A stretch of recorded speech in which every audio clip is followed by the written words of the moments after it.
jáde feelings tí mo ní nípa ó ti rí kò dára rárá mà. ẹ̀jẹ̀ Jésù Kristo ti ṣàlàyé àbòlúra. àní. torí wípé ìwé wọn sọ fún mi pé búburú kan tí yóò ṣubú wa bẹ́ẹ̀ ni àrùnkárùn kì yóò súnmọ́ ọ̀dẹ̀dẹ̀ wa.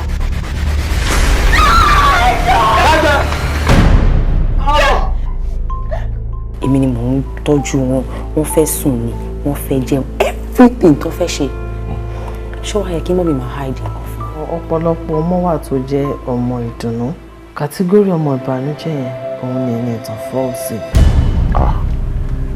máa pa yín máa pa òun máa dẹ̀ pa ọ̀dàlẹ̀ dókítà yìí. dókítà! wọ́n jẹ́ pé ìwà ẹ̀ àti ìṣesí ẹ̀ kò bá ti wá mu kò bá wa dọ́gba rárá nínú ilé. níbo lẹ sin àwọn ẹ̀gbọ́n mi sí. tí yóò bá bèèrè lọ́mọ mi àwọn ló máa ní àṣà. kò lè já wọn because àwọn ẹ̀gbọ́n mi tó ń sọ yìí wọ́n ti kú. ṣàkúdáyà ni mo rí ni. 10 million naira. bẹ́ẹ̀ni. tá a bá rí ẹ̀ṣẹ̀ kẹ̀ṣẹ̀ tó wù tí mo lè ṣe yín láyé yìí mọ́mí mo fẹ́ kẹ́ ṣàlàyé fún mi lénìí mo fẹ́ jẹ́ ọmọ ìdùnnú fún yín. ọ̀nà tó fi lè gbàjọ́ ọmọ ìdùnnú fún mi ó mọ̀ kí n kàn jí láàárọ̀ làbáyé kí n dẹ̀ gbọ́ pé ó ti rìn sọnù. níbi tí mo kórìíra ẹ dé ní orí ilé alàyè gbogbo àti bá ṣèṣì kọsẹ̀ báyìí bíi kí n gún ẹ pa bíi kí n mú pílò kí n fi suffocate ẹ bẹ́ẹ̀ ló ṣe máa ń rí.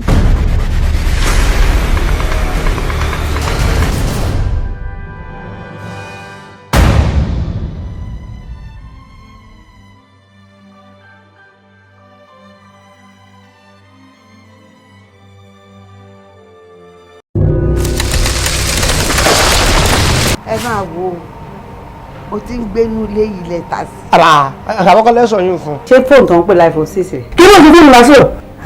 sójú bá ń kẹ you can overtake and go. yàrá no mo ti limit speed mọ́tò tèmi. ó dà ní pé ẹ mo dáàdì Professor Labinjo dáàdì mi crazy gan. iná lílá ìwà iná lílá ìrọ̀jú náà ọ̀dọ̀ yìí láti wà lọ́hùn-ún ọ̀dọ̀ yìí làwọn aláwòrán aláwọ̀ sí padà sí o wáyé dùn ọba tuntun mama ti kú.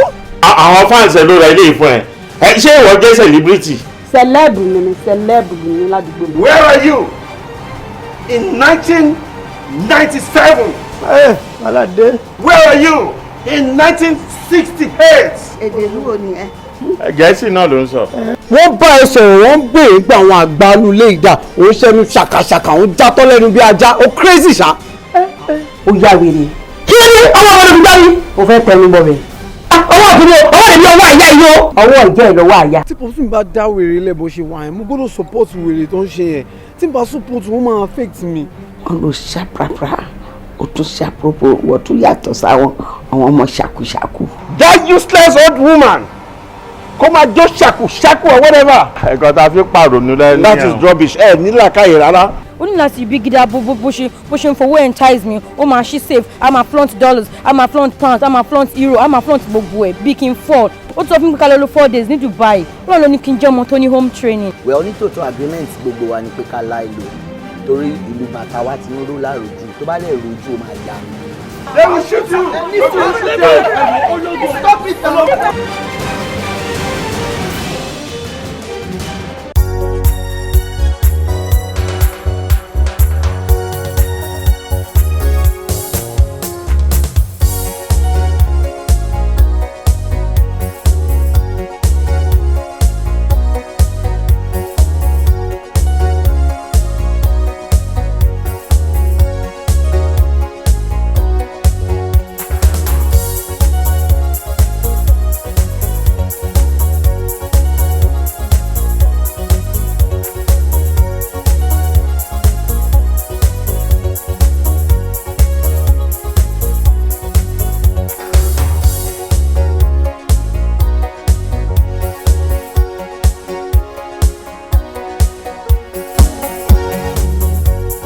Fraudster fọ̀nà ìburúkú ọ̀rọ̀ jọ Fraudster fọ̀nà ìburúkú ilẹ̀ ọ̀rọ̀ Fraudster fọ̀nà ìburúkú ọ̀lẹ́ ọ̀la Fraudster bírú gbàgà lábà ọ̀wá o alálà òfin wé àṣesílẹ̀ làbọ̀ wá bá ẹ rántí ẹ máa rántí ọ̀la gbogbo ohun tẹ́ ẹ bá ń ṣe o ṣùgbọ́n ọ̀rọ̀ ìfẹ́ ò wá ń kọ́ ní nífẹ̀ẹ́ lẹ́yìn màá. kò ní dà ọjọ́ máa gbé títí dọ́jọ́ alẹ́ olólùfẹ́ òyà kò níyà wá mo fi fún ẹ gbogbo ọjọ́ ayé mi nífẹ̀ẹ́ kò ní dà ọjọ́ máa gbé títí dọ́jọ́ alẹ́ olólùfẹ́ òyà kò níyà wá mo fi fún ẹ gbogbo ọjọ́ ayé mi.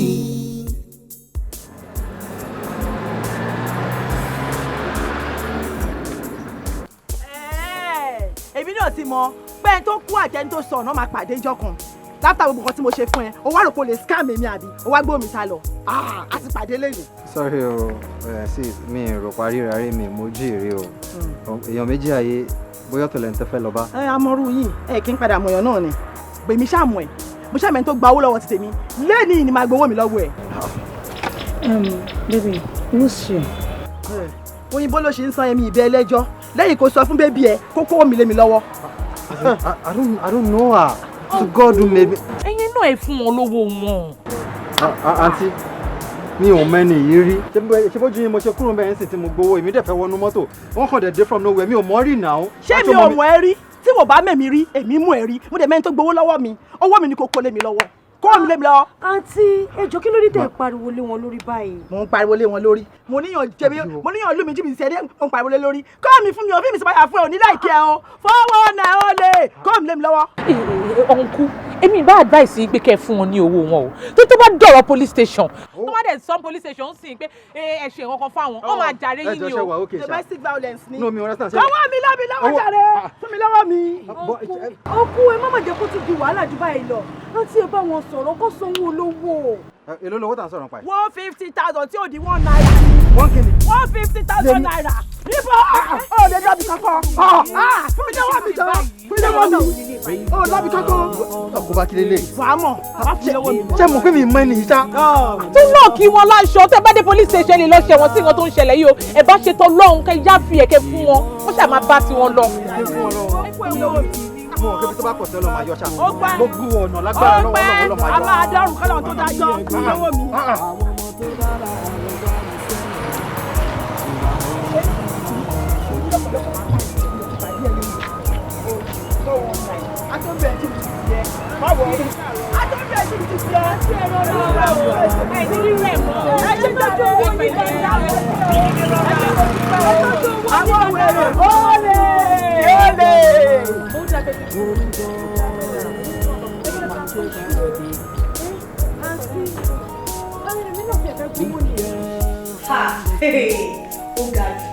ẹ rí pé fọ́màtì yẹn jẹ bọ̀bọ́ yẹn pa in fact ìyàwó ẹ̀ gan ò lè sọ̀rọ̀ mọ́ bọ̀ ẹ dúró náà ṣé àti dalé onílé rú báyìí. ó dàbí kò fọ́ ni ẹni àmọ́rí ìbá àpò kí n tiwa ó ń pẹ́ kí lè wọ́n tó dàrú ọ̀nà àdè máa bá wọn tó. wo ebi ò tiẹ̀ ráyè ọmọ kú ìyá ń sunkún owó ni kẹjẹ ká pín. ẹ dúró náà ibi tọ́rọ̀ wà gangan nìyẹn èlé ló la fẹ́ pín. kí tí wọ́n máa ń gègé lọ sẹ́yìn torí Ọlọ́run owó tó wà nílẹ̀ yìí ó ti yé wa pé ọ̀nà mẹ́ta la máa pín sí 50-50k each ni. mo rò pé fún ni tí bàṣẹ ò bá ṣe kí ni bàlá fẹ́ la 45k each lẹ́ máa gbà èmi ni mo ní 60,000. ẹ fún ni gan ẹ̀yin ò lè. 50k ọjọ́ ní 50k lábẹ́ 50k. bí wọ́n ṣe sọ kí ni trash tó ń bá mi sọ ogun náà dúró wèrè bí tẹ́lẹ̀ pè mí ni àbí kí ni nǹkan tó ń try láti insinuate. yes because tí ma sọ pé mo understand ọ̀rẹ́ irọ́ ni mò ń pa jọ ṣé mo jọmọ àgbékọ̀rùn lọ sóko ni tó wá bẹ̀rẹ̀ sí ní fi sweet as in you were telling me cheap lies you were telling me you don't know that lady why are you lying ṣẹ́sán. Tolu bó ṣe pẹ̀lú gbogbo mo ṣe ń explain nǹkan fún ẹ yìí o believe pé mi mọ ọmọ eré right ṣorí láàrin. excuse me má fi ọwọ́ burúkú ẹ̀yẹn kàn mí o mọ ọmọ rí ó pe ṣẹ̀san isn't it o mọ rí ó ní o jẹ òun lówó o lọ sí ATM machine o gba 150,000 naira o kó fún still you are telling me you don't know her you are nothing but a liar ṣẹ̀san stop lying ọmọ bẹ́ẹ̀bì yìí rí now because o I don't know o kò yẹ kí n dàbí idiot okay mo ti calm jù níbi tí sin yẹn ti ṣẹlẹ̀ isn't it Yes, because tó yẹ pé mi ò calm, tó yẹ pé mo ti conceal nuisance with àwọn tó kù. You know what we have done wrong. Ṣé so nǹkan tó ṣe ń disgust mi. Obìnrin lock entity, ipò jẹun lọ́wọ́. Ṣé so you are a liar. You are nothing but a traitor. Why are you looking at me? Inú ẹ ń bí mi. You don't know. I don't really know what to say. You won't know. You won't know. Can you just imagine? Ṣé so máa burú o. Ó dájú pẹ̀lú gan. Because mo imagine nǹkan tó máa ti ṣe fún ọmọbìnrin yẹn for her láti lock her to that extent. Still you are still lying to me that you don't know her. Tolúmi ò mọ ọmọ. Excuse me. Ṣẹ̀san tí mo ṣe ń wo ẹ̀yìn inú ẹ̀ ń bí mi. Ó dàbí pé nǹkan tí màá kúrò mi báyìí mo lè pa ẹ́. Inú náà láti máa pààyàn. It's better I walk out of this place because get out.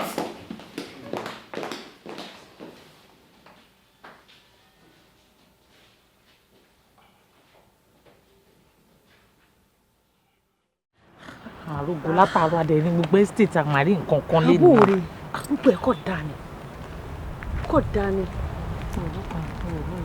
wow orí mọ́tò tó gbé wa ni.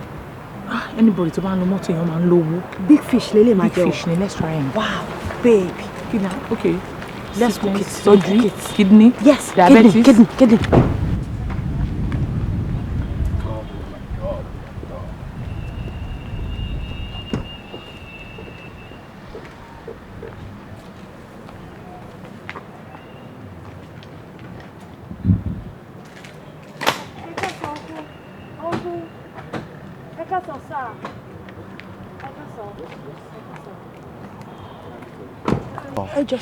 I need help really.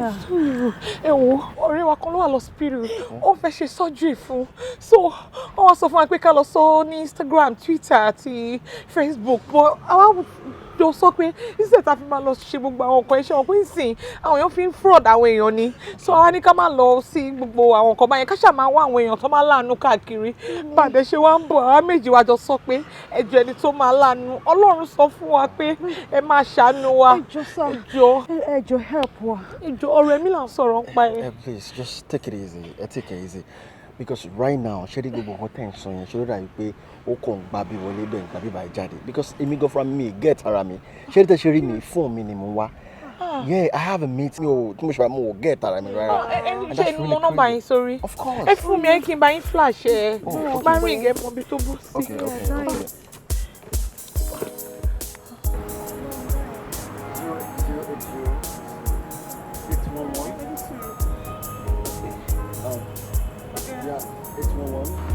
25 Okay.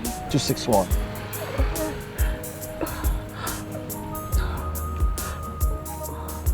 Yeah, it's ringing. It's ringing. There we go. Yeah, how to ring? Oh my God. Wow. Thank you so much. Thank you so much. Ẹ wo ti láyé ṣe rí ẹ̀yin lọ́lọ́run fún wa ṣe áńgẹ́lì mi. Ẹ lè believe pé mo late fún bí tí mo ń lọ. Damn. Thank you so much. Thank you so much. But ẹ sọ pé ọ̀rẹ́ yín yẹn ó sick ó wà hospital right now. Ẹsẹ̀ kan ayé ẹsẹ̀ kan ọ̀run ló wà. Oh my She's God. dying. Her friend is dying. Please. Oh, okay. Just hold on for me 1 minute. Gbọ́dọ̀ kú o. Gbọ́dọ̀ kú. I don't really know what I have here, but you know what? Actually, you know what? Just take this, okay? Oh, thank you so much. Ẹ̀yin náà bá lànà pàdé ẹni fún àìsàn ọmọ ọba ẹni lóògùn kidney problem ẹni lóògùn surgery lórúkọ Jésù. Thank you so much. Thank you. Anytime. Ṣé nọ́mbà ta ló pè mí? Nọ́mbà wa náà. Okay, good. So if anything that come up, I will call you guys. I will call you. Thank you so much. Just take care of yourself. Allah adé fún ọ̀rẹ́ yín ní àlàáfíà. Thank you. So, take care. All right. No, it's okay. Okay. Oh, thank you. Me too. Oh, that's all right. Thank you. It's okay.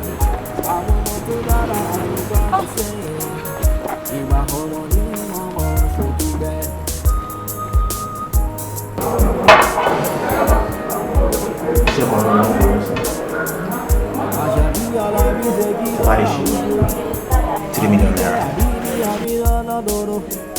million naira. Jẹ́ wá sí náà, kò sí rí ní Moscow, àwọn àmọ̀ pèsè náà ṣe ń bẹ̀. Jẹ́ ní ìgan owó náà ń pa. Kí ló ń wá pọ̀ gbọ̀ngàn? Iṣẹ́ tó simple náà ni. Ó kàn máa ní pé kéèyàn kan kú sí èèyàn kan lọ́rùn. So kẹ́ni yẹn dẹ̀ lọ sẹ́wọ̀n ló bá tán. Just like that. Ṣùgbọ́n òkè kí èèyàn kú lásán. Ọ̀rọ̀ kú ló mẹ́nu bà wẹ́rẹ́ bẹ́yẹn. Ṣé wọ́n fi mo dákú ṣeré ni? Kò yé mi. Ṣé wọ́n fi mo dákú ṣeré? Ẹ dá mi lóhùn o. Àbí tá bá kú nítorí owó ta ló fẹ́ ná gangan. Besides that, tá bá jẹ́ family member ẹ̀ ṣó máa gbàdúrà kíkan kú nu wa ni. Èmi ò lè kú tèmi omi ìmọ̀ bóyá Tọ́pẹ́ àbí fún mi fẹ́ kú. Mi ì ní lè kú. Èmi máa ń rò pé já ni ṣá. Wá kì í ṣe irú ikú bẹ́ẹ̀. Pretend lásán.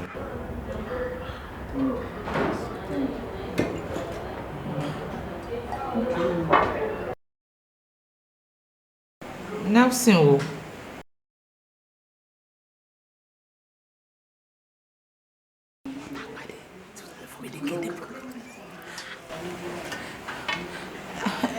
Kí ló ṣẹlẹ̀? A tẹ̀ ti rí nǹkan donate kidney kan fún àwọn owó tàdé ti rí náà ti ń súnmọ́ díẹ̀díẹ̀. A tún máa sọ̀rọ̀ lọ́jọ́ wájú. Àwọn girls yìí, wọ́n wá ní ẹwà kún sùn, ẹlẹ́ẹ̀lẹ́ kú. Ẹwà látàtẹ̀ ní kidney problem. Èmi ò lè kú mi mọ̀ bóyá sáré kú. Ẹ sáré jí kò wá mi sàn. Tó bá jẹ́ tó níyẹn ni ó ṣe dá. Ọmọ oríta nìkan ló lè dáhùn. Tó máa ṣe ìwà báyìí. Anybody ló lè kú. Èmi ò lè kú ṣá bóyá Tọ́pẹ́ àbí. Kí ló tó bẹ̀rù kú gbogbo? Èmi ò gbé. Àwọn la máa jí. Wọ́n láàpọ̀ arájí padà ní máa ta owó. Mi ò dé rà rí ní ayé mi. Èmi kàn máa ń gbọ́ táwọn èèyàn máa ń sọ pé tán bá purọ́ mọ́ yẹn wọ́n á dẹ̀ tún dúró wọn takò ẹ pé wọ́n ló ṣe. Ó ń ṣẹlẹ̀ sí mi for the first time. Ọmọ sọ to my face pé okay o jẹ mí lówó o fẹ́ mi rò pé o kàn lè fi mí lẹ̀ bẹ́ẹ̀ 150,000 máa gbà lọ́wọ́ ẹ̀. Ìgbà táwọn èrò pọ̀ lórí mi mo kàn decide náà láti yọ owó yẹn fún owó tí mo gbà lẹ́nu kéènì understand. Ó fún 150k. To God tó bá jẹ́wọ́ náà kí ló fẹ́ ṣe everybody ló pélé mi lórí men. Ọmọ tó mọ̀ rí from nowhere ó dẹ̀ fún ní 150k. Bàbá ó dàbí pé understand tó bá jẹ́wọ́ máa ṣe jù bẹ́ẹ̀ lọ. Uncle Nelson ẹ ṣé gan. Ẹ jọ̀ọ́ mo fẹ́ béèrè one simple question lọ́wọ́ yín. Ẹ jọ̀ọ́ tó bá pé ẹ̀yin nìyẹn kan kò walk up to like that kó dé aráàzì yín tó yẹn kẹ́dẹ̀ fún lówó kí lẹ máa ṣe? Èmi Nelson obìnrin kan ẹ tí mi mọ̀ rí from nowhere àwa bá mi á ní mo jẹun ní 150k mo ti fẹ́ ọ̀rẹ́ kò tí ì sí obìnrin náà tó fẹ́ bá mi dọ́rọ̀ ẹ̀ wò láyé màá nà tó jẹ́ pé sórí màá nà wọnú mọ́tò mi màá wá gbé lọ sí police station tí n bá wá débẹ̀ a wá máa sọ fún wọn á lọ mú witness ẹ̀ wá tó lè witness pé lóòótọ́ o mo fẹ́ rí o tàbí mo jẹ́ lówó who does that? Rubbish ni ẹ náà ẹ tó mọ̀ rí. So it is very very obvious now pé ṣẹ̀sán ọmọlédè yẹn rí àbí. má get me wrong o má get me wrong ó bí mi ni pé tó bá jẹ́ pé mi kí ni mo máa ṣe nǹkan tèmi máa ṣe ó yàtọ̀ sí nǹkan tí ọ̀rẹ́ mi máa ṣe mi ò dẹ̀ sọ fún ẹ nǹkan tí mo sọ fún ẹ sẹ́yìn mi sọ wípé lóòótọ́ ọ̀rẹ́ mi mọ̀ rí so má get it wrong. I'm not saying it but mo kọ̀ wò pé tí ṣẹ̀sán ọba ọmọlédè yẹn rí tí kò dé ètè rí a kò sọ pé ó jẹ mí lówó ó dẹ̀ lọ́ọ̀kẹ̀ ó dẹ̀ kó 150,000 naira ó kò fóbìnrin tí ó mọ̀ rí ọ̀rọ̀ yín ti yé mi. bọ̀ tí ò bá mọ̀ rí kò ní gba owó lẹ́nu ATM kó dẹ̀ kó fún obìnrin pé torí pé wọ́n aráàlú òun ṣe gbẹjọ́ tí mo ti ẹ̀rọ yìí ó ti sú mi. mi ò tẹ̀wé báyìí láti wá bá anybody jà àbí pé mo wá rojọ́ but all I could see in this guy is a playboy. Yes, play guy ní ṣẹ̀sán now because lady yẹn sọ fún mi to the extent that pé wo jọ nítorí Ọlọ́run má dá títí ẹ sí o I have not come here to talk to you pàṣọ ta fi nà yálé ó ń bẹ lórí àjà fún yàwó meaning torí pé ó ti máa treat ẹ ó sì máa ṣe same thing fún mi àbí. Tolu. Excuse me ṣẹ̀sán I am not talking to you mi wá sí ibà láti wá bẹ rojọ́ and Uncle Nelson mi wá sí ibà láti wá bá wa sọ any peace talk. Just that I am done with this guy. Even ìjókòó mi ní báyìí lé ní ẹrù mi ni mo wá kó ẹ ti understand and Sheson never in your life kò pè mí àbí kò pè nọ́mbà mi mọ́. ṣé ti gbọ́ excuse me. Tolu. Don't mind me, no. Okay, we are going now. No, ó yẹ kó dúró kó sì máa gbọ́ gbogbo nǹkan tó ń sọ sọ́jà kó lè wò pé nǹkan tèmi ń ṣe mi ò ní brain so at least mo wọ ẹni tí ò ní sense mo fún lówó àbí. Kí lẹ ń sọ? No, mo pè é pé kó wá bá mi ṣètùjà pẹ̀lú ìyàwó mi so wá débi sí wá ń dákun ó bẹ̀rẹ̀ sí ní sọ bí ẹni pé káníwọ̀ ni wàá gbé sínú mọ́tò wàá gbé lọ sí police station. So òun sọ fún èmi láàrin mi àti ẹ̀sìn pé wo ọmọ ẹlẹ́yẹ rí. No, tell me pé wo ọmọ yẹn rí ọmọ tó yẹ pé wọ́n ti jẹ. Gbàgbé kí lè rà. Are you serious? Ó dẹ̀ tún díbọ́ fún mi. Ọmọ yẹn rí aláyé ọmọ yẹn rí dọ́gba ọmọ rí wàá fún lówó. I'm very sure pé owó tí wọ́n fún ọmọ yẹn ò fi bail ara out ni because. ó fi tó fún yẹn kí ṣe má bàa dájú báyìí lọ tó bá fún wọn kì í ṣe ìdájà. ọmọ ọlọmọ yẹn. kò sí nǹkan kan tá a fẹ́ gé ńlá rẹ̀ mi ò dẹ̀ra ìgbò Romeo and Juliet yẹn. bó tó pé o ò lè sọ náà bọ́bọ́ yìí sì lè fọ́ sí trap wa. ṣé o tí lè ojú sí bọ́bọ́ yìí láti ẹ̀kọ́ ni.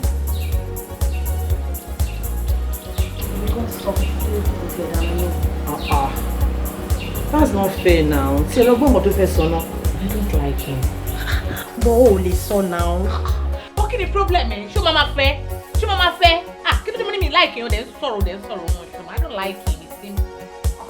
Ìwọ náà gbẹnu kúrò ń bẹ ó lóun ò like ẹ. mo ti gbọ́ ọmọ bí ẹ̀ Get now. just somehow.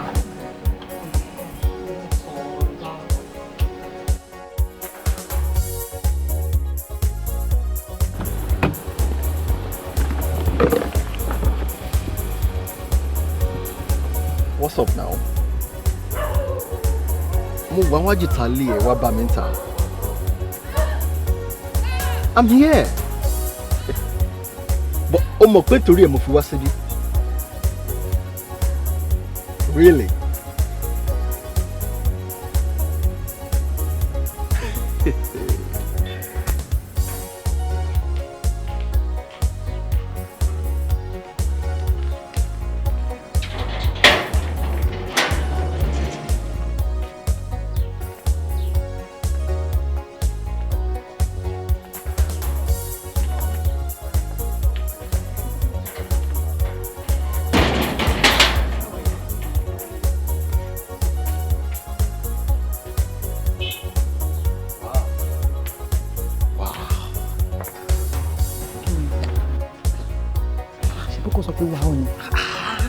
sọ pé wàá òbí ti bá wò ó ṣé wàá wà òbí kò máa ṣe ní nílé onílé.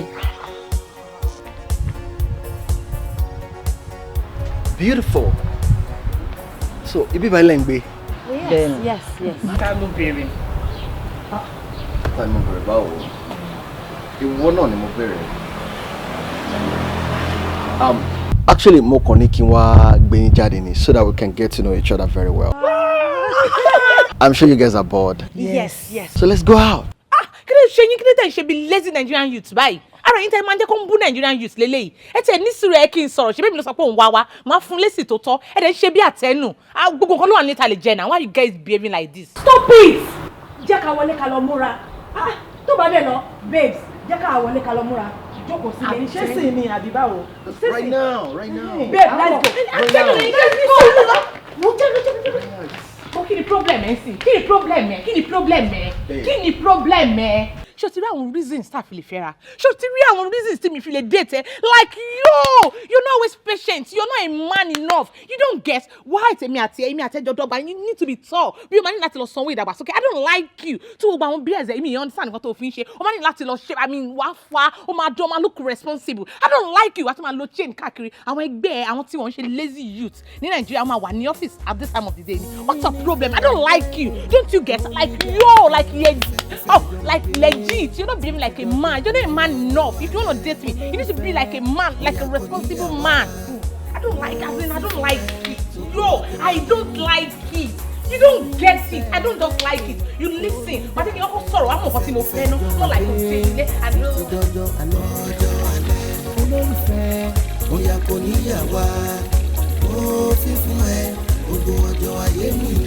When I sleep in the night, I will dream of you. When I'm going along the way, I will think of you. When I feel lonely, who can be with me? Baby, give me all your heart, my love is for you. I will give you all my heart, your love is for me. Omi ni fẹ́rẹ̀ tèmi, ó ní dà ẹ́. Ìfẹ́ ọjọ́ máa gbé títí dọ́jọ́ alẹ́. Olólùfẹ́, mo yà kò níyàwó, mo fi fún ẹ gbogbo ọjọ́ ayé mi. Omi ni fẹ́rẹ̀ tèmi, ó ní dà ẹ́. Ìfẹ́ ọjọ́ máa gbé títí dọ́jọ́ alẹ́. Olólùfẹ́, mo yà kò níyàwó, mo fi fún ẹ gbogbo ọjọ́ ayé mi. Omi ni fẹ́rẹ̀ èmi kò ní dà ẹ́. Ìfẹ́ ọjọ́ máa gbé títí dọ́jọ́ alẹ́. Olólùfẹ́, mo yà kò níyàwó, mo fi fún ẹ gbogbo ọjọ́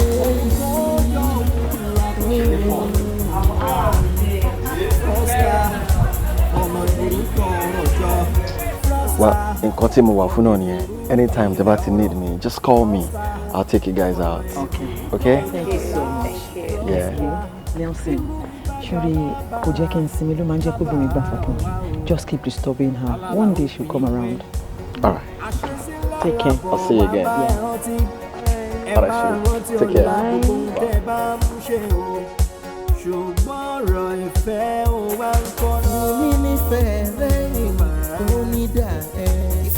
Ọjọ́ máa dé títí dọ́jọ́ alẹ́. Olólùfẹ́, mo yà kò níyàwó, mo fi fún ẹ gbogbo ọjọ́ ayé mi. Omi ní fẹ́rẹ̀ ò ní dà ẹ́.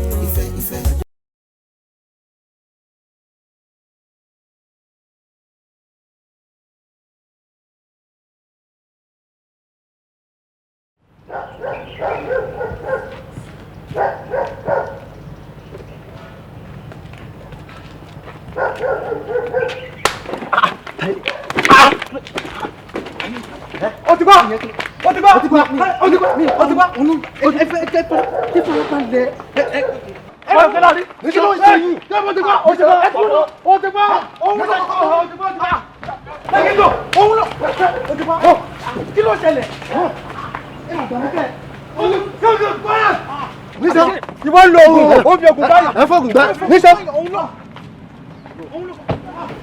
ó ti pàṣẹ.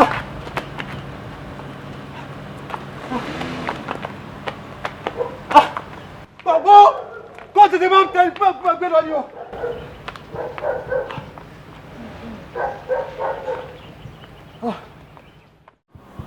ṣé wàá ṣé o bínú pé mo pè é ní pé pàjáwìrì. ọ̀pẹ ni ní ṣọlá sọ kí ló ṣẹlẹ̀.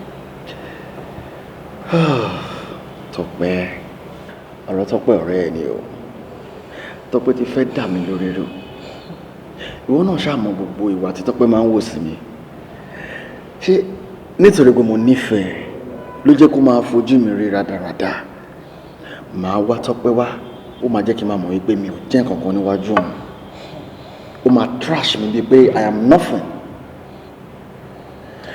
Bá mi bá ọ̀rẹ́ ẹ sọ̀rọ̀ níbi tó bá ti ń gbọ́ ọ̀rọ̀. ṣẹ̀rí tó bá jẹ́ ti ọ̀rọ̀ Tọ́pẹ́ kò lè tó yẹn àwa nǹkan ṣe sí mo fẹ́ kó dá yín lójú pé àgọ́ yín ló máa dẹ́dí ẹ̀ Tọ́pẹ́ gbẹ̀yìn àbí ṣẹ́yìn ò believe ni. àgọ́ olórí dáàdì yẹ Tọ́pẹ́ àgọ́ ṣé látijọ́ yìí tágò mi bá fẹ́ dé látijọ́ yẹ kó ti dé. Sórí nǹkan kan wà tèmi ń rò tèmi dẹ́ feel pé ọ̀nà àbáyọ nìyẹn. Yeah. Okay, let's hear it. Good.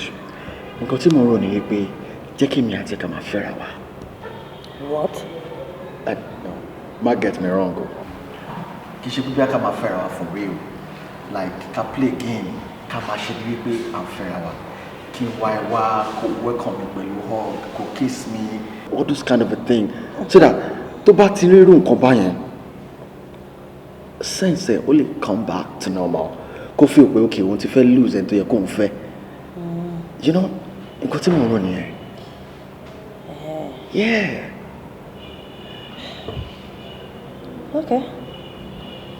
1M. Yes. 1 million. Yes. 1 million naira. Yes. You can't expect me to do that kind of a job for free. No.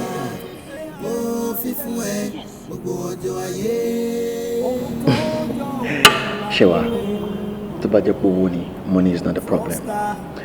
Anything tó bá máa gbà mí láti make sure pé mo fẹ́ Tọ́pẹ́, I am ready to do it. Really? I'm ready. But what I'm actually ni wípé from today, màá bẹ̀rẹ̀ pẹ̀lú 200k pẹ̀lú ẹ̀. Tó bá wá yá tí mo rí pé o ti ń ṣe normal, o ti ń fẹ́ máa jà wípé okay okay nìkan you snatch my boyfriend all that kind of thing. O ti ń jowú nìyẹn. Then from that time, màá fún ní yòókù. Are you sure? 100%. Then deal. Deal? Yes. If you got me, my boy, just over for real. Now, kí ló fẹ́ mu? Ṣé wàá mu nǹkan sí ṣé wàá jẹ nǹkan? Now that everything is okay. For real? I would like it.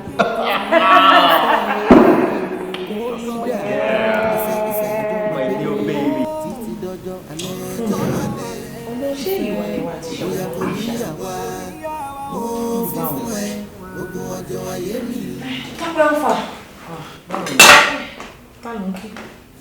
Ta ló ń kí? Sọ fún mi ta ló ń kí? Nígbà tí gbogbo àjọṣe business tàjọ náà wẹ̀ tẹ́ wá fi èmi sígbélé tẹ́yìn méjì wá kán sígboro látàárọ̀ tẹ́ ṣe fàájì lọ. No, tell me who does that? Oh, tó bá jẹ́ pé bọ́n yẹn ń ṣayé nìyẹn ẹ continue. Fún mi fún alára ẹ̀ ṣẹ̀ ń wọlé ń sìn ni. Tọ́pẹ́ má bínú now. Má bínú. Ibi tí mo lọ yẹn wà very important and kò dẹ̀ máa wò mí mọ̀ pé mo máa pẹ́ tó báyìí. Má bínú. So pinsing. Wọ́n ní tẹ́lẹ̀ tó bá ti lè fi èkó ìgbẹ́ lórí ìfúnlẹ̀. Already, má bínú. I'm sorry. Má bínú now. Ẹni méjì lẹ́nu. Wọ́n lára má bínú. Tó wá ń fà pé máa ṣe ń gbé. Torí bí ti àpá ẹni. Yẹn pé mo ti di asmed nínú ilé yìí náà. Automatic nǹkan bí jù. Ìfísílẹ̀ ó ti dáná lọ́wọ́. Ó jẹ́ ìdí ẹ̀.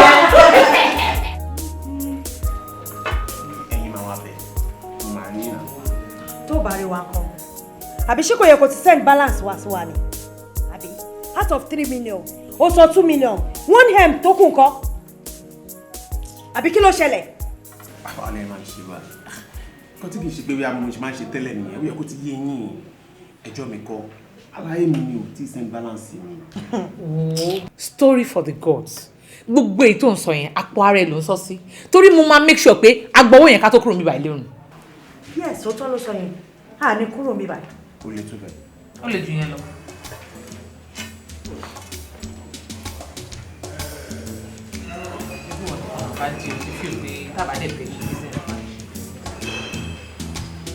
Bá lè sá fúnra wa ṣáá ni.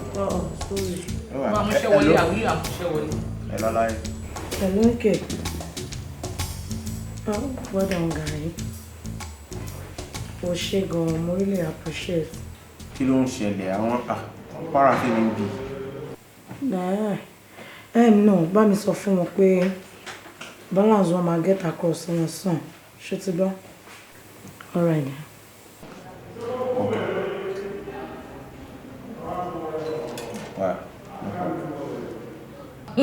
Nǹkan tó bá sọ ni kẹ́ jẹ́ ká gbọ́. Kí ló ṣẹlẹ̀ gangan?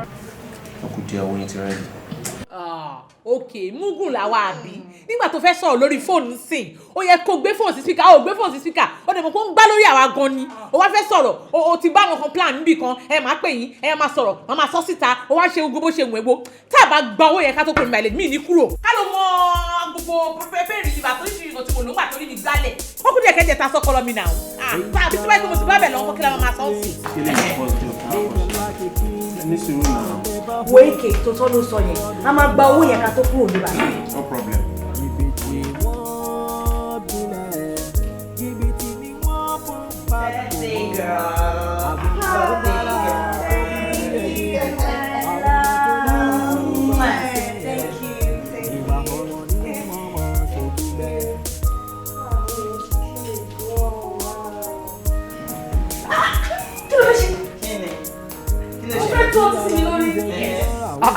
Ẹ ṣe máa dọ́tí lé mi lórí. Jọ ìtumọ̀ o tó bá yẹ pé wọ́n la èèyàn kan ṣe birthday wàá ṣe ju báyìí lọ. Bá mi sọ fún. Ó ti gbàgbé birthday mi inú yàrá. But that was then. Kì í ṣọmọdé mọ́ náà. Ní láti máa dọ̀tí lera wa lórí tá bá ń ṣe birthday. Ṣé wàá ọmọdé ni wọ́n last year nígbà tó tú ọtí lè mi lórí. At least a ṣì kéré. Ó yá kúnlẹ̀ kí ìyá àdúrà ṣàdúrà. See who is talking. Okay. Ìwé ọdún tó ń bọ̀ nínú ọ̀la ńlá. Ìgbéga lọ́tún lósì. Mọ́tò tuntun. Àmín o.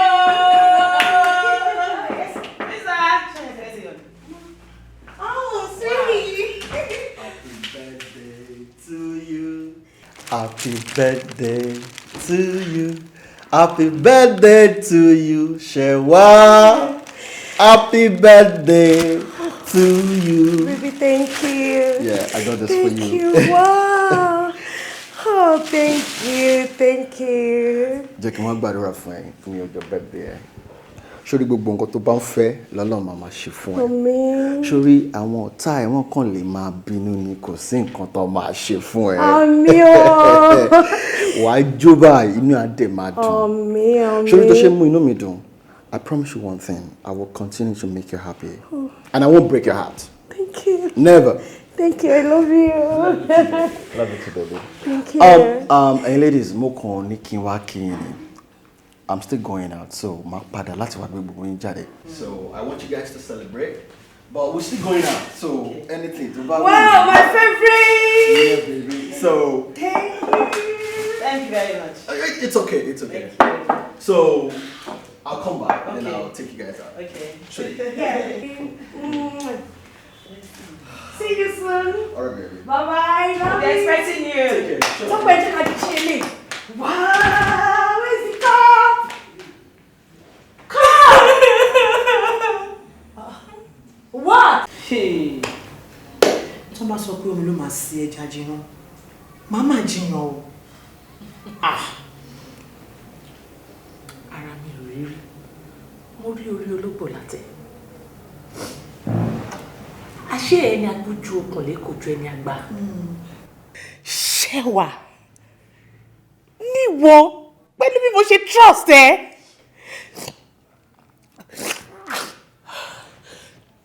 Ṣé pé ìwọ lè gba ọkọ lọ́wọ́ mi? Ṣé tó bá tiẹ̀ toast ẹ ṣó ẹ kó gbà fún?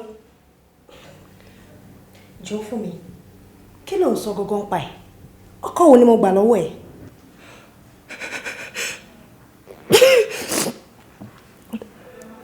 Ọkọ wo ló gbà lọ́wọ́ mi? Yes now.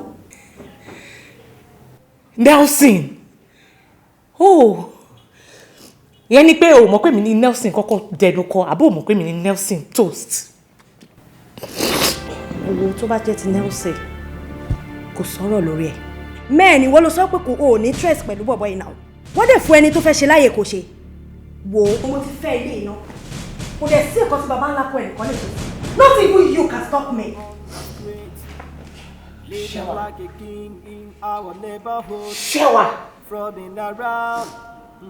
Wàá rí mi wò bí ìran.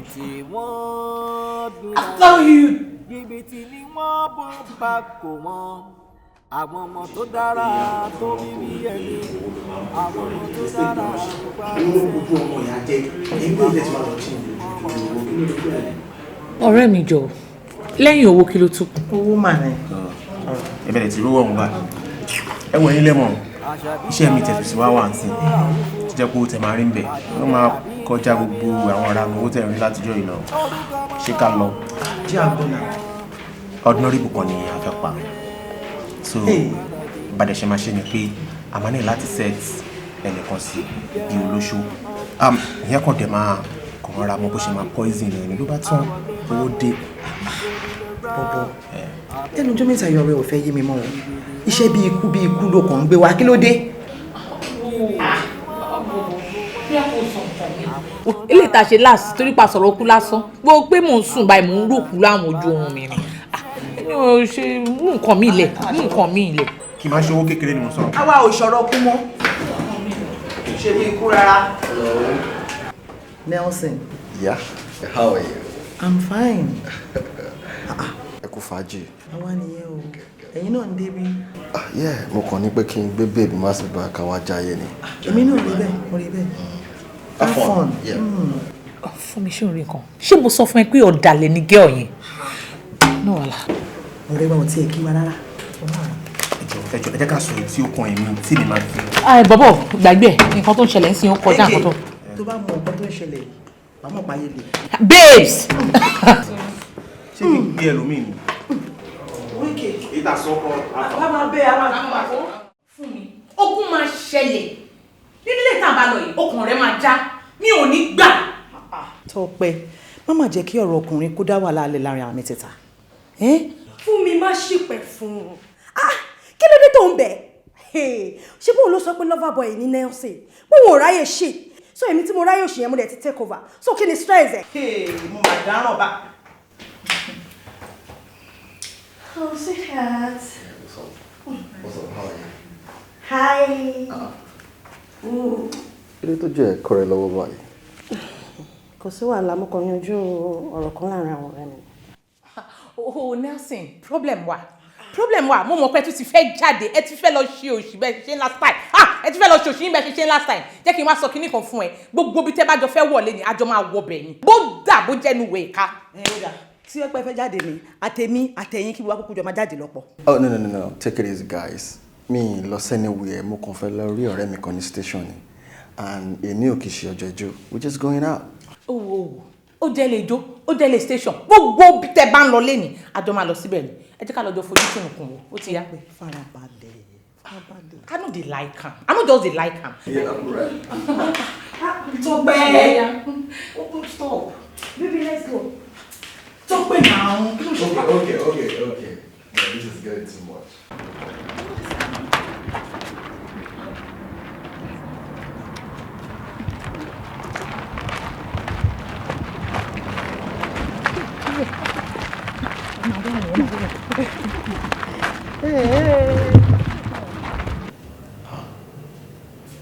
Sísan, ṣó àwọn ọ̀rẹ́ mi rẹ̀ ni.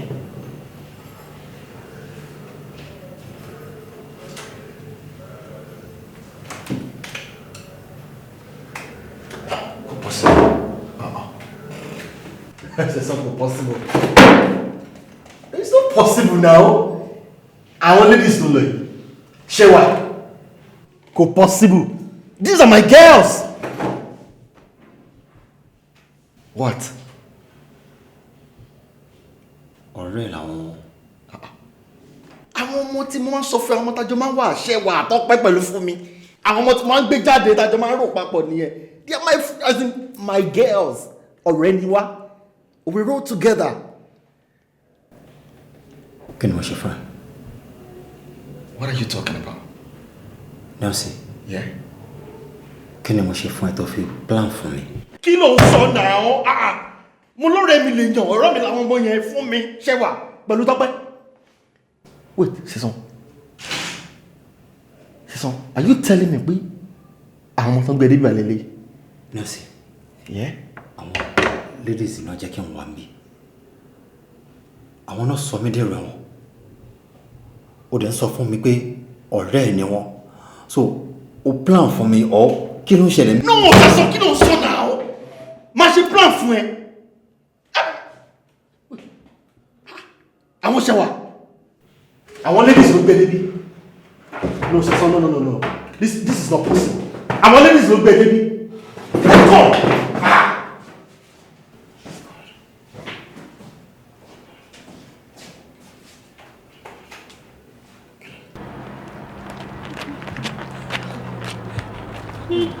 Òkúta sí ẹsẹ̀ tí yọ síta o kí làwọn fẹ́ ṣe báyìí. ẹ̀yin ní this is wá kó bá mi gbogbo báyìí. tó pẹ́ dẹ̀ ló kọ́ọ̀sì gbogbo eléyìí o. èmi ni mo kọ́ọ̀sì àbí wọ̀. ìwọ ló kọ́ọ̀sì lóòótọ́ nǹkan tó bá sọ pé ó fẹ́ tẹ̀lé wọn lọ èmi náà ò ní sọ pé mo fẹ́ tẹ̀lé wọn. náà àbí ìwọ ṣàlọ́ insist pé àfi kó tẹ̀lé wa dé station ṣé tá a bá dé station sí ṣá máa rí bọ̀bọ̀ yẹn ni. ó ṣe wá gbẹnu sọ̀ǹdàre àṣé mi ti sọ fún ẹ tẹ́lẹ̀ ní ṣé tí ò bá dá Nelson lóhùn gbà rárá ṣé wọn tún ṣẹlẹ̀ tí ọ máa ṣẹlẹ̀ ṣé aṣàmáríṣẹ̀ sàn ni. ẹ wo nǹkan tó tiẹ̀ máa ṣẹlẹ̀ ti ṣẹlẹ̀ báyìí ibo la fẹ́ ságbà báyìí. la fẹ́ ságbà lẹ́yìn ká mọ bí tá à ń lọ. tó bá káyín mú tẹ́ lórí ọ̀rọ̀ ọkùnrin kí ló ṣẹlẹ̀ kí ló ṣẹlẹ̀ tó pẹ́ mi.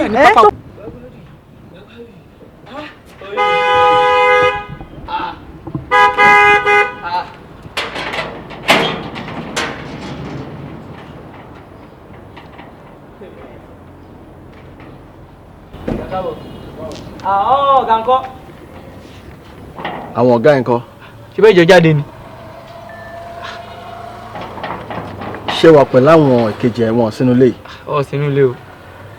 You're telling me wọ́n sínú ilé yìí? Ọ̀ sínú ilé sà, mi lè parọ́.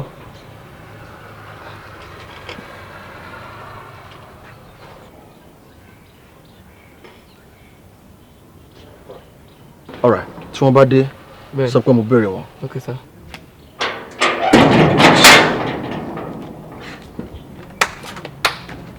Hey.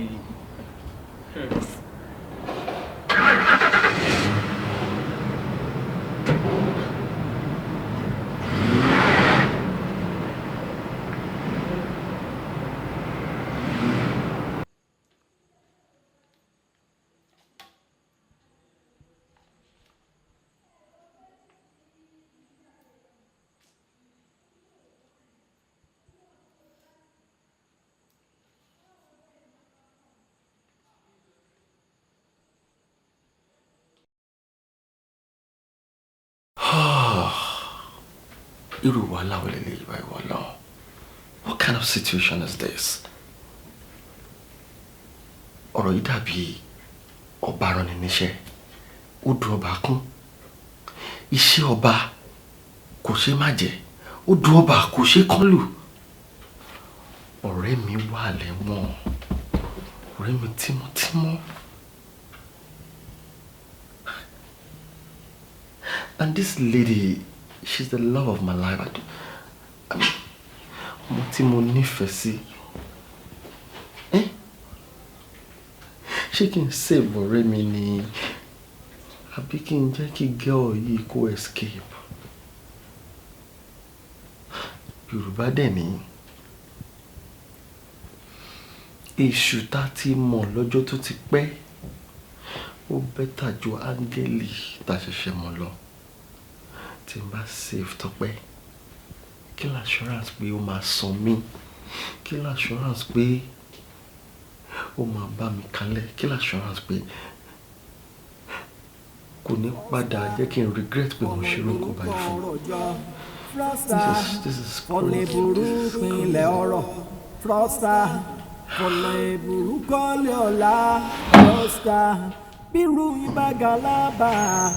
Pẹ̀lú gbàgbé tí yan mi láti track àwọn ladies yẹn, mi mọ̀ bí tán bá I'm telling you, I search everywhere.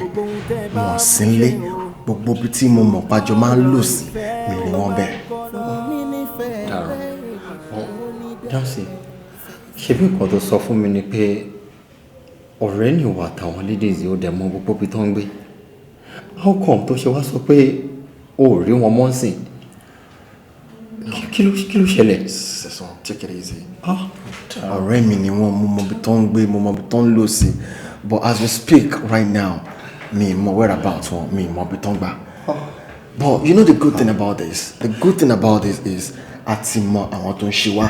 Ó mọ àwọn tó ń ṣe ẹ́, mo mọ̀ wọ́n náà, mo mọ̀ wọ́n fúnra mi. You get? So mo máa pe lawyer mi and we'll get to the root of this matter. Jansi, yeah. Ó dàbí pé o understand gbogbo nǹkan tí mò ń go through níbi tí mo wà yìí. Ó dàbí pé o feel pains mi gbogbo àwọn nǹkan tí mò ń go through kó o understand. Àwọn tó ń ṣe mí wò ni mo mọ̀ torí mo ráwọn èèyàn pẹ̀lú ẹ̀.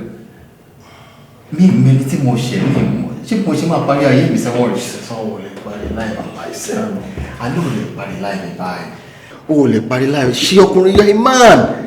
Ìwọ má worry, ìwọ kàn fọkànbalẹ̀ wípé we will get to the root of this matter. Oh my God. Sẹ́sán bá lọ ṣe kí báyìí náà. Sẹ́sán.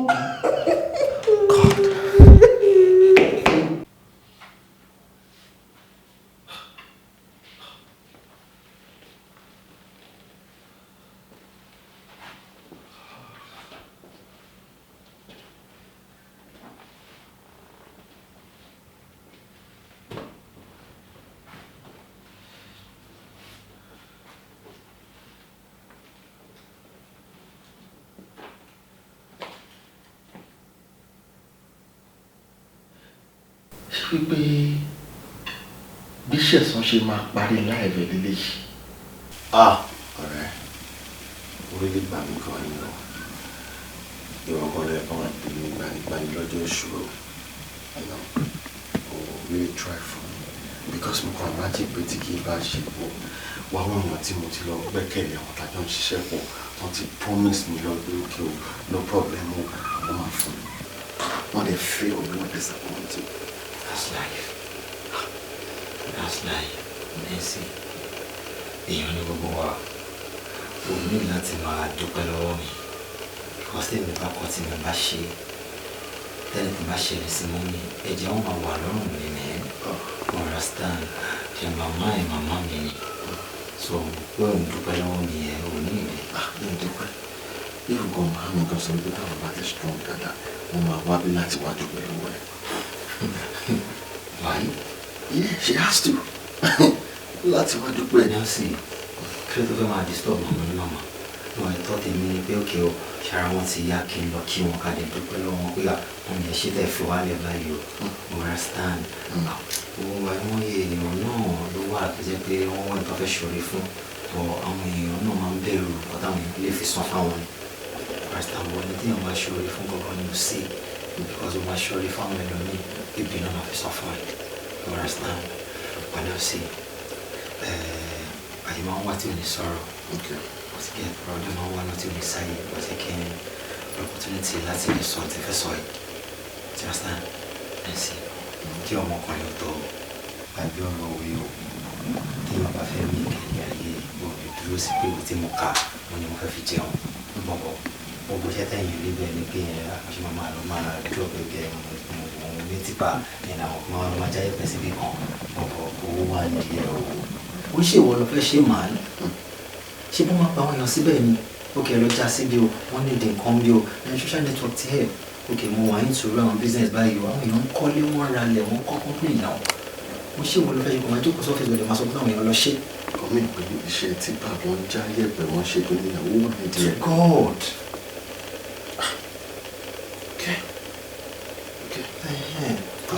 O ní ṣe máa complain pé kó sọ wá ṣe máa sọ pé o ní ìdẹ́pẹ̀ látọ̀dọ̀ àwọn èèyàn ní ṣe fún yàn.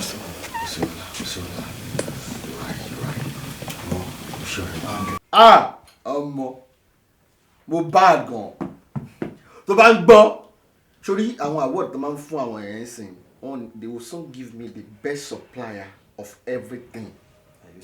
Kò sí nǹkan tí mi ò kí supply tí mo ṣe wà. Ṣé o mọ̀ pé mo láwọn ọ̀rẹ́ gbogbo àwọn ọ̀rẹ́ mi tán wà ní Lẹ́kí wà tí gbogbo wọn máa ń kọ́lé tí mo kàn máa ń rí tẹ́lẹ̀ báwọn kan máa ń jáyẹ̀pẹ̀ àtijọ́ tó ti já mi yẹn. Sórí gbogbo àwọn ọ̀rẹ́ mi tó bá fẹ́ kọ́lé sìn mo ní ọ̀rẹ́ kan tí wọ́n pè ní Buckhead Construction Company. This my friend gbogbo ilé tó wà ní Ọ̀sápá London òun ló kọ́. Now ó ti wá ń ṣe new project kan lọ́wọ́lọ́wọ́ sí tí mo ṣe ń bá ẹ sọ yìí. Sórí gbogbo iyẹ̀pẹ̀ tó fi máa ṣe project yẹn company ti tèmi ló máa supply ẹ̀. Ọlá ìdẹ ni ó ṣe gan ni ọ̀rẹ́ mi. Wọ́n sì ká dúpẹ́ lọ́wọ́ ẹ̀. Ṣètìrí nǹkan tí àwọn èèyàn máa ń sọ nìyẹn pé téèyàn bá tẹ̀tẹ̀ réèyàn bá là ọ̀la máa ń pẹ́. Bẹ́ẹ̀ni ọba tí réèyàn bá là ó máa easy láti make owó lóye. Ṣé tí wàá rí tí wàá ní another guy tí wọ́n pè ní Fatbeams Oil and Gas. Ṣé ní Fatbeams Oil and Gas mo kàn mọ́ rí ni mi ò fi gba business lọ́wọ́ ẹ̀. Bọ̀ látijọ́ tó tún ti já mi yẹn mo kàn tún wò pé gbogbo àwọn ilé tó wà ní Lẹ́kí tí wọ́n ní big generators tó jẹ́ pé wọ́n máa ń já epo nílé wọn mo kàn ta sí Fatbeams ni. Ọ̀gá ẹ máa já epo fèmí kémi lọ máa supply. Ọ̀nà owó kan máa wọ bá account. Mo tún ti délé epo wa. Mo tún ti délé epo kò sí jẹ́ tí mi ò ṣe. Ọ̀rẹ́ mi ọlá ẹ̀ náà nẹ̀ tún ni ìwọ náà ni. Ọlọ́run ní ká wọ́n náà sí ní sáré jípẹ́ kọ̀ọ̀kan. Ṣorí tí mi kò ń sìn. Kò sí èèyàn kankan tó máa sọ pé báwo ni tí ẹ ṣe jẹ́. Láíláí. Ọ̀dẹ̀ lọ bí èèyàn kan sìn kú nílẹ̀. Understand time èèyàn láti mọ nǹkan tí èèyàn ṣe wà nílé. Gbogbo owó tó wọlé yẹn fi dé nǹkan mọ́lẹ̀ àwọ̀. Mo ti get because gbogbo nǹkan tó ń dánná kan ní wúrà o. Ṣé tó yẹn wọlé ń sìn fi dé nǹkan mọ́lẹ̀ o. Gbogbo fi dé nǹkan mọ́lẹ̀ o. Kò gbọdọ̀ jẹ́ bẹ́ẹ̀. Kò gbọdọ̀ jẹ́ bẹ́ẹ̀. Nítorí wọ́n sọ wípé bólódé òkú ojúde ọ̀lẹ́wọ̀ gbẹ̀gì.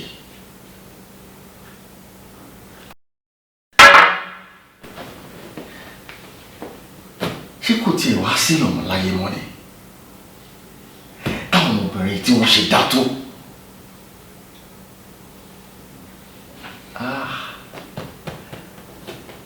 Àwòfẹ́lẹ́ bọnú kò jẹ́ ká rí kún àṣírí. What a life. Kí ni gbogbo eléyìí náà? What is all this? Àtijọ́ tí mo ti ń ṣiṣẹ́ yìí, mi ò ever ṣiṣẹ́ tí ó clean rí. Mi ò kóra mi sínú irú mess tẹ́ kóra yín sí. I do my job and get off it. Ẹ wo ra yín báyìí nítorí ọkùnrin.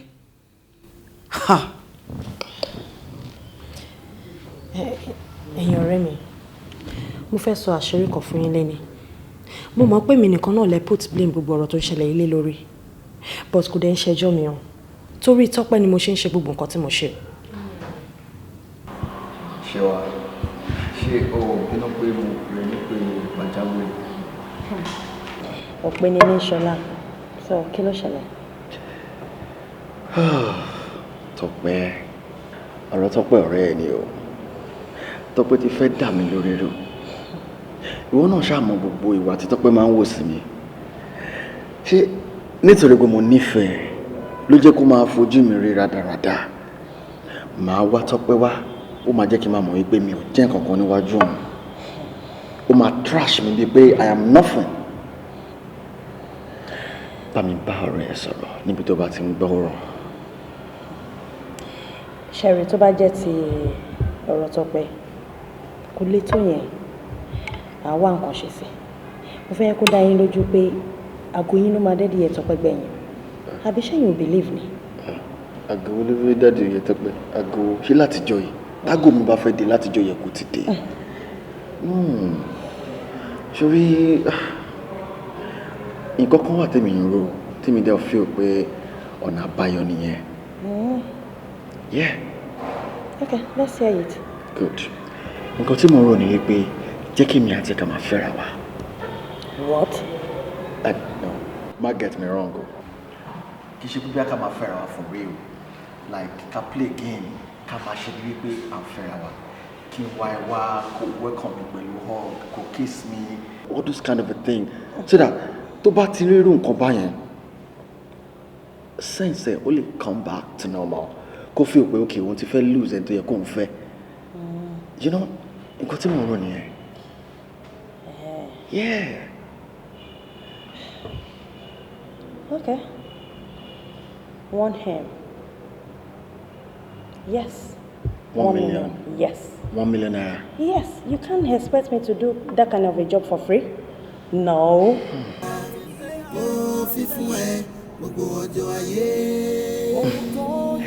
Shewa, tó bá jẹ́ pé owó ni, money is not the problem.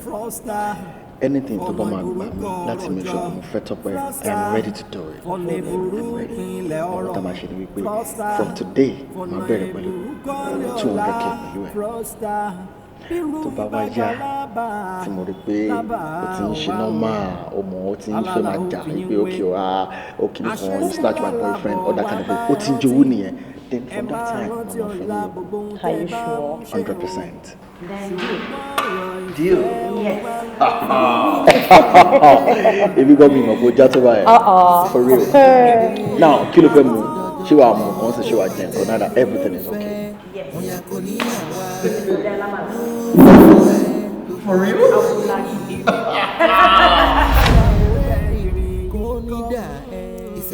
Ọjọ́ máa gbé títí dọ́jọ́ alẹ́ olólùfẹ́ bóyá oníyàwó. I can't understand. Ọjọ́ tá a pàdé lóòótọ́ nǹkan. Ọgbọ́n ẹ̀ kẹ́. Níbo ni hòtẹ́ẹ̀lì tó wà ń sọ yẹn? Èjè. Ok, èjè. Lókè yóò àgbẹ̀ máa bẹ̀. Mo mọ bẹ̀, má wọ̀ rẹ̀. Ok, a máa bẹ́ẹ̀ bẹ́ẹ̀ sìn. Ok then, bye. Ok. Okay, ní ká wá bọ̀ ní èjè hòtẹ́ẹ̀lì. So, bóyá kí lè bọ́ sí àkàsọ̀ pé ká máa lọ. Ilé ìbí ti bá òkèlè tí ọ̀nà tún fọ̀rọ̀ kún. Àìlè tó yẹ kó dà lẹ́nu. Pẹ̀lú ohun tó ti dá sílẹ̀, a tún máa mú dání rọ̀ ọ́ kó tẹ̀lé wa ọ́ rárá. Ok, jẹ́ àlọ́.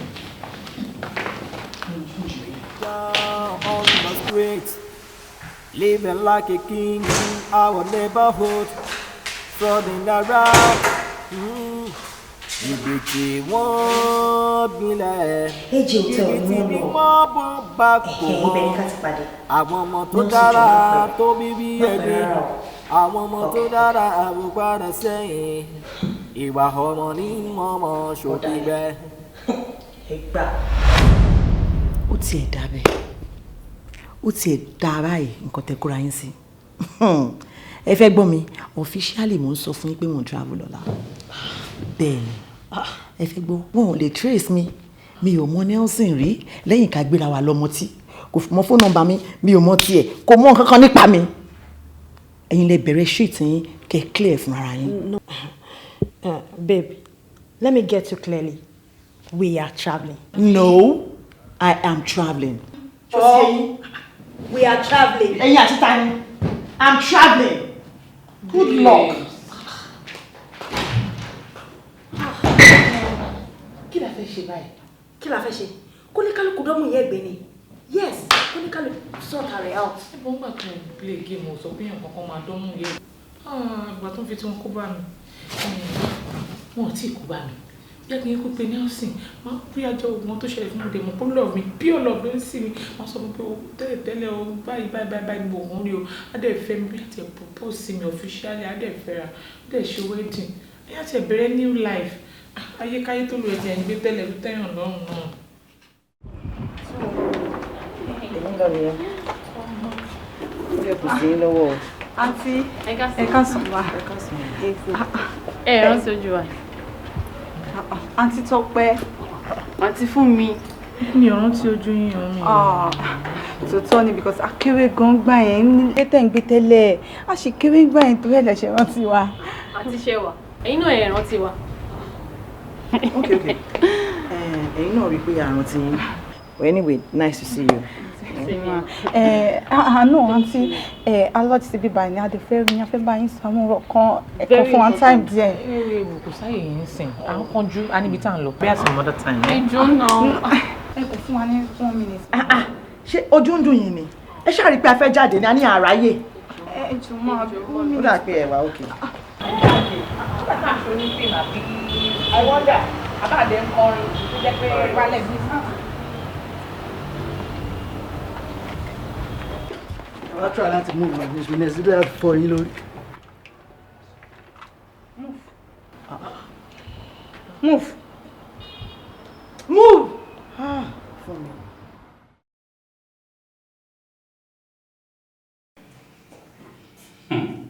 Ẹ̀yin obìnrin nílùú tó lọ́ba tó ń jóyè ó ga ọ́ lè ń wúrú wa báyìí. But young lady, jọ, can you tell me the reason tó fi ṣe nǹkan tó ṣe fún ìṣẹ̀sán yẹn ṣá? Ó parọ́ mọ́, ó sọ pé ó kú, ó dẹ̀ wà láyé, ọmọ ọlọ́mọ ń ṣe ẹ̀wọ̀n bẹ́ẹ̀. Àlàyé, iṣẹ́ táwọn ṣe ta fi ń survive nìyẹn. Èké ló dẹ̀ ràn mí iṣẹ́, mo lè jẹ́ iṣẹ́ tó ràn mí. Survive? So, ẹ̀yin tí a láti sọ fún mi ṣe wípé iṣẹ́ tí ẹ̀yin mẹ́tẹ̀ẹ̀ta ń ṣe ni. Ṣé ẹ lọ sí school rárá ni? Ẹ kàwé? Tẹ́ bá tiẹ̀ lọ sí school. Iṣẹ́ pọ̀ níta tí ẹ̀yin mẹ́tẹ̀ẹ̀ta lè ṣe as obìnrin. Ẹ lè kọ́ṣẹ́. So many things. Now look at me. Obìnrin ni mí.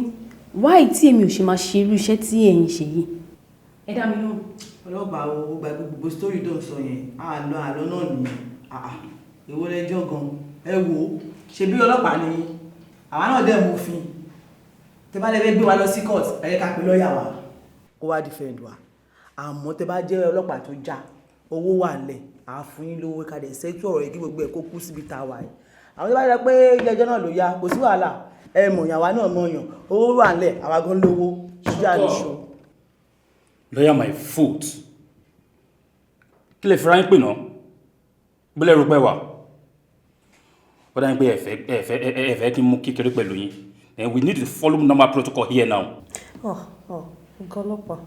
Ẹ rí pé látẹ̀kọ́ mi sàn kankan ọmọ jẹ́jẹ́ ni mí o. Ẹ jọ̀ọ́ ẹ ṣàánú mi o, ẹ ṣàánú èmi o. Ṣọ́tọ̀ ọjọ́, ó sọ̀rọ̀ látẹ̀kan wo. Ẹ tó bá dẹ̀ rí ní ìsìn yẹn sọ pé obìnrin dé Obìnrin be everything. Officer, pack them off from here. Yes, sir. Stand up, move. Eke.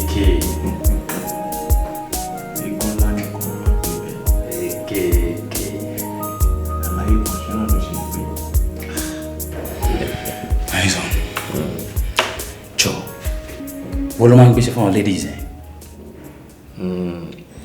Ẹ̀kọ́ wọn náà mọ̀ pé ọmọkùnrin gbọ́dọ̀ wà kó níṣẹ́ lọ́wọ́, àgbọ́dọ̀ níṣẹ́ lápá. Iṣẹ́ táwa fi ń live ni ẹ̀, but mi wá mọ ẹ tí ó jẹ́ nínú iṣẹ́ tó ń sọ ṣá. Iṣẹ́ ṣẹ̀san.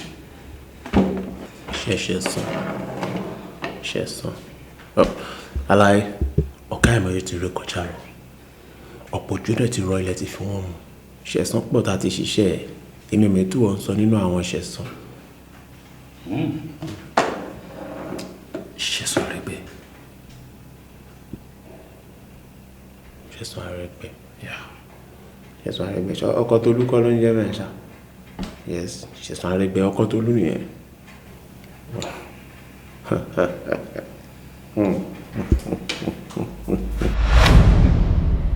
Eke, iṣẹ́ tí mi ò ràn ẹ́ rí ni mo fẹ́ ràn ẹ́ lọ́wọ́lọ́wọ́ báyìí.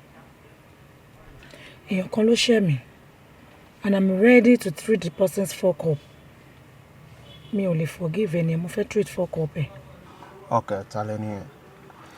At the same time, irú ìdájọ́ wo ló fẹ́ fún? Fiancé mi ló ṣẹ̀ mí. Yes, Ṣẹ̀san dẹ̀ ní orúkọ ẹ̀. Ṣẹ̀san betray mi, ó tọ́ ẹ pẹ̀lú feelings mi. Mi ò dẹ̀ lè ever la ojú mi sílẹ̀ kí Ṣẹ̀san fẹ́ obìnrin mi. Kò possible. And Ṣẹ̀san dájú ni. Ó sọ mí sínú ẹkún àárọ̀, ọ̀sán àti alẹ́. Still náà, Ṣẹ̀san rí nírí pé nǹkan tóun ṣe ò dáa. Because Ṣẹ̀san ready láti apologize. Because ó rí nírí pé nǹkan tóun ṣe fún mi kò ṣẹ̀ṣẹ̀ nínú ẹ̀, kò sí big deal nínú nǹkan tó ṣe. Má wò pé okay, for you not to realize your mistakes, I won't let you go. Nǹkan tó wá annoy mi jù ni pé a lot of people outside there not mọ èmi àti Ṣẹ̀san ní street. Tó bá tún dọ̀la ń sìn, wọ́n ní bọ̀bọ́ yẹn tún ti gbé jùlẹ̀. Ọmọ bó ṣe máa rí is the stain on my own personality. So mi ò ní forgive Ṣẹ̀san. Nǹkan tí mo fẹ́ kẹ́ bá mi ṣe fún Ṣẹ̀san ni. Mi ò fẹ́ kí Ṣẹ̀san fi ojú rí oòrùn mọ́ láyé. Mo fẹ́ kó máa gbénu yàrá wòran. As in, mo fẹ́ kẹ́ bá mi deal pẹ̀lú ẹ̀ in a normal way because Ṣẹ̀san hurt me, Eke. Wá, mo ti understand. O dẹ̀ fẹ́ kó kú. Mi fẹ́ kó kú o. Okay. Because mi ò ready láti ní òkú èèyàn lọ́rùn. No problem. No problem. Nǹkan tó ṣẹlẹ̀ ni pé nǹkan tí ẹlẹ́jọ́ bá fẹ́ la máa ṣe. Now, nǹkan tí Morita lè ṣe náà ni pé a máa gbé pamọ́ for life. Better. But kò sí bí a ṣe lè gbé pamọ́ tí ò ní ná ẹ lówó. Nǹkan tó ń sọ ẹ̀ ọ̀rọ̀ owó ńlá ni. Ṣé wàá lè rí 5M ṣá? Eke. 5 million naira pọ̀ cause owó ńlá ni. But tó bá pẹ́ nítorí Ṣẹ̀san ni, I am ready to spend 50 million naira lórí ọ̀rọ̀ tó wà nílẹ̀. So, move on. So, kó lè mọ̀ wípé obìnrin ló láyé. Yes. Because it's a problem to ṣe. Better. It's done. Kàkà kí kó má jẹ́ ṣe sí, a máa fi ṣàwádànù ni. No problem. Thank you. No problem. So tó bá ṣe máa jẹ́, mo máa update ẹ. Ó ṣe gan.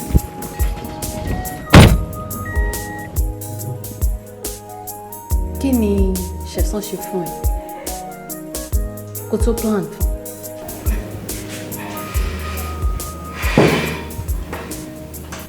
Dá mi lóhùn. Mo ní kí ni Ṣẹ̀san ṣe fún ẹ? Kó tó wúrí ìwà tó wù fún ẹ. Officer,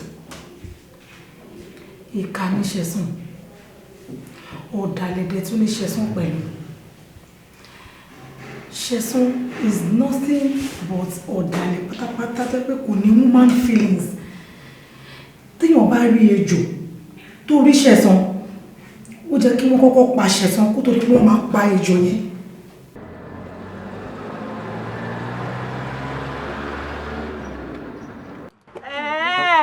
èmi náà ti mọ pé ẹni tó kú àtẹni tó sọ ọ̀nà máa pàdé ńjọ́ kan láfta gbogbo nǹkan tí mo ṣe fún ẹ o wá rò pé o lè scam èmi àbí o wá gbé mi sá lọ a ti pàdé lẹ́nu. sorry o sis mi rò parí rárí mi mojú ìrè o èèyàn méjì ayé bóyá tọ̀lẹ̀ ń tẹ́ fẹ́ lọ bá. amọ̀rú yìí kí n padà mọ̀yàn náà ni gbèmí ṣàmù ẹ̀ mo ṣàmì ẹni tó gba owó lọ́wọ́ ti tèmi lẹ́ẹ̀ni ni màá gbowó mi lọ́wọ́ ẹ̀. baby who's she. òyìnbó ló ṣe ń san ẹ̀mí ìbẹ́ ẹlẹ́jọ́ lẹ́yìn kó sọ fún bébí ẹ kó kówó mi lé mi lọ́wọ́. I don't know her. To God who made me. ẹyin náà ẹ fún wọn lówó wọn.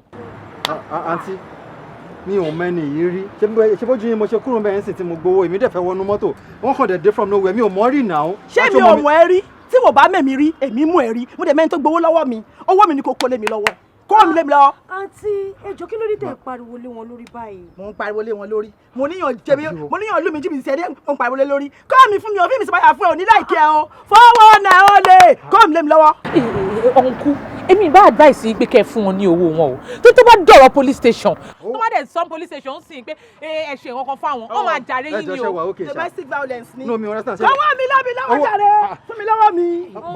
ọkú ẹ má má jẹ́ kó ti di wàhálà jù báyìí lọ rántí ẹ bá wọn sọ̀rọ̀ kó sanwó olówó. èló lówó tà ń sọ̀rọ̀ pa ẹ̀. 150,000 tí ò di 1 naira ni. wọ́n kí ni. 150,000 naira. níbo ó lè lọ́bì kankan. fún mi lọ́wọ́ mi jọ fún mi lọ́wọ́ mi. ó lọ́bì kankan. àkóbá kí lélẹ̀. wàá mọ̀ wàá fún mi lọ́wọ́ mi. ṣé mo pé mi mọ ẹni yìí ṣá. tún náà kí wọn láṣọ tẹ bá dé police station lọ ṣẹ̀wọ̀n sí nǹkan tó ń ṣẹlẹ̀ yìí o ẹ bá ṣe tọ́ lọ́hùn kẹ yá fi ẹ̀kẹ́ fún wọn wọ́n ṣáà máa bá tiwọn lọ. kí n fún wọn lọ́wọ́ fún mi lọ́wọ́ mi.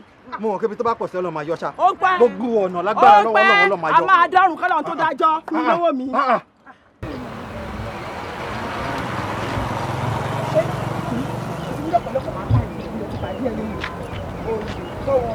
Atọ́bí ẹ̀ tí mo ti fi ẹ́. Báwo? Atọ́bí ẹ̀ tí mo ti fi ẹ́. Àti ẹ̀rọ lọ́wọ́ o. Ẹ ní rírẹ̀ mọ́ o. Ẹ ṣe tọ́jú owó ní gbọ̀ngàn. Ẹ ṣe mo ti pẹ́ o. Ẹ tọ́jú owó ní gbọ̀ngàn. Àwọn wèrè. Olè! Olè! Ó dàbẹ̀ tó fún mi. Ó dàbẹ̀ o. Ẹ jẹ́ ká pé ṣú o. Àǹtí.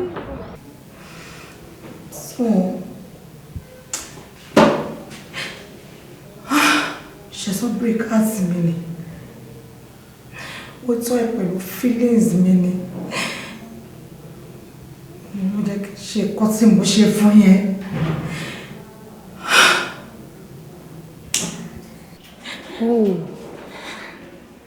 Ó break heart ẹ̀ ló ṣe ṣe nǹkan tó ṣe.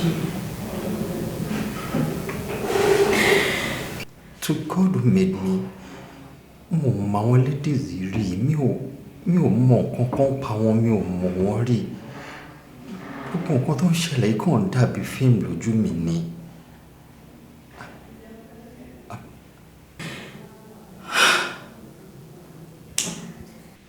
àbí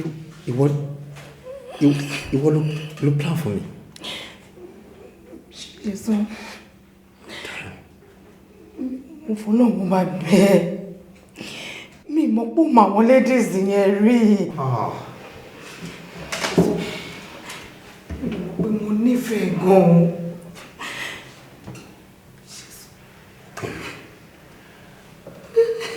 ìwọ love mi torí ó love mi ni mo sọ̀rọ̀ fún ẹ ló believe mi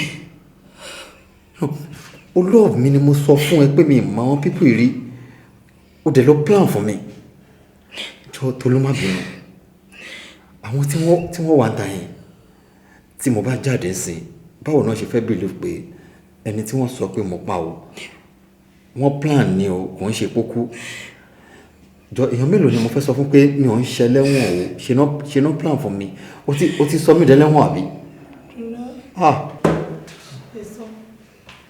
Èṣù ló tì mí yóò dáríjì mi torí Ọlọ́run. Ṣẹ̀san, you know I love you so much. O love me. Ìwọ love me. Níbo lẹ rò bí ẹ wà? Ṣẹ̀san, ṣé nǹkan tó pọ̀ ẹ̀kú ni? No, answer me. Ṣé nǹkan tó pọ̀ ẹ̀kú ni? ó jẹ́ dúpẹ́ lọ́wọ́ ẹlẹ́dàá ẹ̀ ẹlẹ́dàá ìyá tó bí ẹ ní ọmọ agbára Nelson náà kò dúpẹ́ lọ́wọ́ ẹ̀ gan if not that my friend wá pẹ́ sẹ́wọ̀n ìjọba lọ a lot of people outside there inside there tó ti jẹ̀yà ìmọ̀dí tó wà ní ẹ̀wọ̀n bẹ́ẹ̀ for years. Tolú àbí kí n lọ sí koríko ma make sure pé mo sì ẹ́ dé bèbè o yẹ wà á pẹ́ lẹ́wọ̀n. Shut up. Yes ẹ̀wọ̀n iná ló máa pẹ́ sí. Take her away from this place. Yes sir. Oya stand up. Oya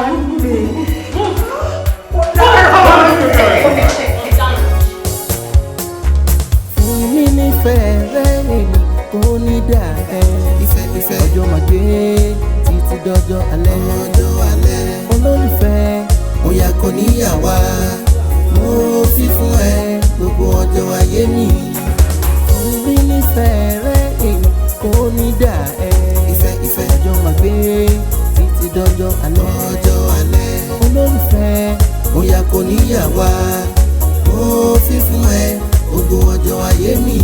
When I sleep in the night, I will dream of you.